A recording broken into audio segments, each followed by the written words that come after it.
Alright, what's going on? I hope you're all having a fantastic day so far, and if you're not, I hope your day gets better. But today we're going to be talking about the Cody situation, which is just insane.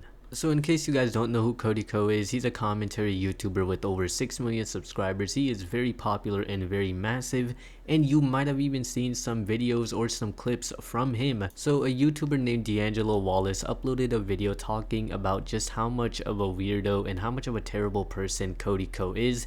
And the things you learn about Cody and the things he's done, it's just absolutely wild and it's just disgusting. So before we take a look at D'Angelo Wallace's video, I just quickly wanted to say that I'm trying to hit 700 subscribers, and if you happen to enjoy this video, a like and subscribe would be absolutely amazing. Alright, Cody, let's have an uncomfortable conversation. Someone has been alleging for years now that you, one of the largest commentary creators on YouTube, knowingly committed a crime against her when she was a minor. But YouTubers and viewers alike are ignoring and discrediting these allegations solely because the person making them happens to be an unlikable woman online, Tana Mongeau. And you know that people are ignoring this because nobody is working harder to bury the story than you. And you're getting away with it because commentary YouTube has a serious problem. I can't blame any of your viewers or my viewers for not hearing about this because you've done such a good job hiding it up until now that I only found out about it recently. So I'm not too familiar with Tana Mongeau. All I know is that she's pretty popular online, and that's about it. I don't know anything else besides that.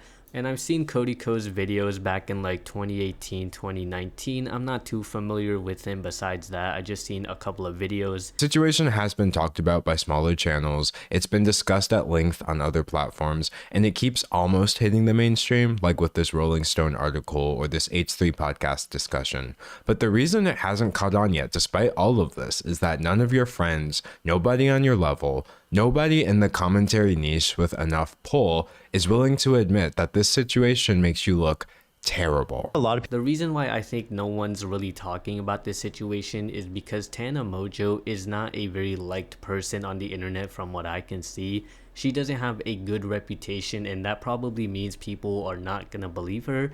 And D'Angelo Wallace does say this, but a victim is still a victim even if they have bad reputation like Tana Mongeau. Speaking of this podcast, about a month ago she hosted a live episode in front of an audience, and the conversation turned to you. Who's the smallest you've ever had sex with? Oh my god, did no one look at me, Cody I can say that. I was literally 17, I can say that. This clip started making the rounds, and people were understandably perturbed because if Tana Mongeau was 17, you would have been 25. So people started speculating, and Tana decided to set the record straight. I hooked up with Cody when I was 17 and he was 25. This is just so disgusting, and what I don't understand is how many influencers always get called out for having relationships with minors. Like recently we had the Dr. Disrespect situation, and now we have the Cody situation. It's just disgusting. Situation with Gabby Hanna at a Playlist Live where she pulled him aside and told him like, yo, she's 17, and then we still went and hooked up. To be clear, 17 is under the age of consent in many states, including Florida, where Playlist Live used to take place.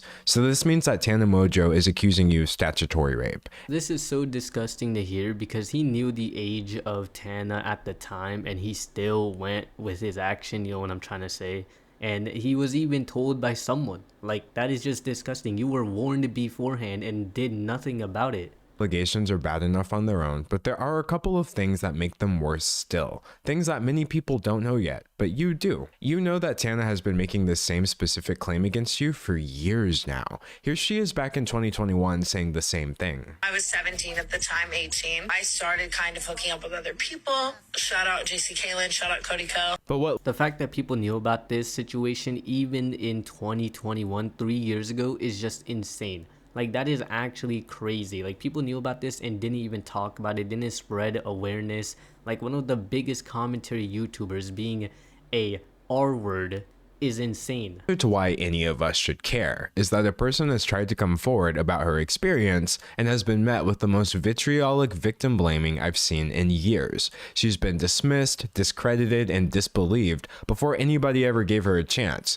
Because it's Tana, which sets a horrible precedent that if a person runs out of goodwill, they lose the right to come forward with their experiences. A victim is still a victim at the end of the day, no matter what you think about them or no matter what they have done. Like, Tana Mongeau is still a victim of Cody actions, and that is just disgusting. Active you swapped out Cody Ko with someone that like people didn't like that much, Oh my I would God. be receiving so much more sympathy. I find your silence on the situation to be uncomfortable because I know that if Tana's allegations are true, then silence would be your only option. Tana is kind of right, because if it was any other YouTuber that wasn't as well appreciated or liked as Cody Ko, then it would be over. But it's already starting to be over for Cody Ko, because if you check his recent comments in his videos and even his Instagram comments, you will see that it's just filled with people just talking about this situation. History of making bad choices when you're terrified of people finding things out, like your history of using slurs.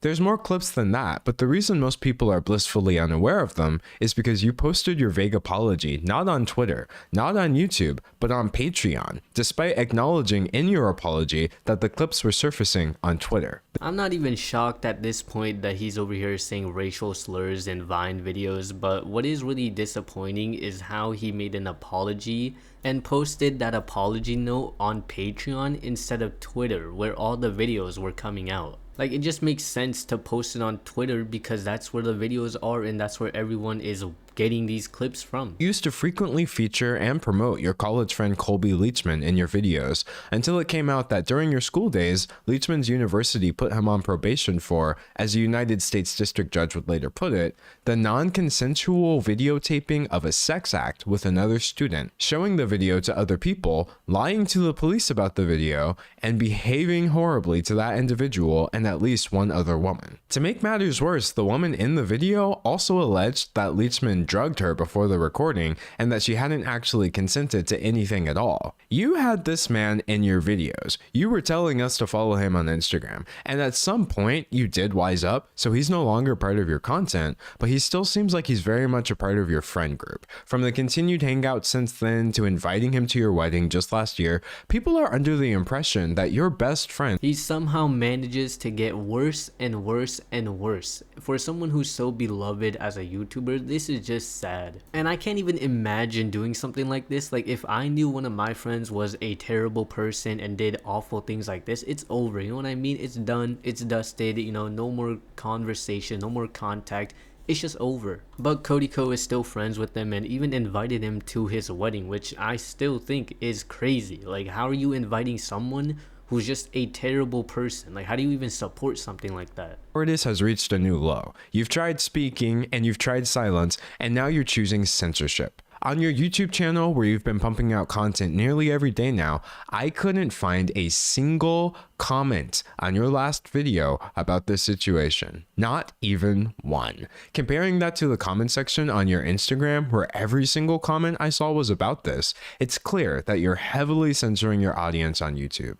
But surely you must have realized the limits by now, since people have just transferred the conversation over to your wife's channel. The fact that her comment section is overrun due to your decision to stay silent about this should be all the proof you need that that decision was wrong. This was true a couple of days ago when I checked, but now it's not actually true. All of his comments are all talking or all commenting about this situation Cody finds himself in, and rightfully so. This situation is disgusting. It's just unreal how many YouTubers that have been looked up to or, you know, praised just be a terrible person. We had EDP, now we have Dr. Disrespect. I mean, he wasn't really a good person. He cheated on his wife, but you know what I mean? He was still respected. And now we have the Cody Ko situation, which should have happened much sooner. Like, all of this information has been out there for a very long time. It's just people did not respect Tana Mongeau's statements and just disregarded her as a victim just because they didn't like her. But yeah, that's going to be it from me. If you guys happen to enjoy this video, a like and subscribe would be absolutely amazing. Peace out.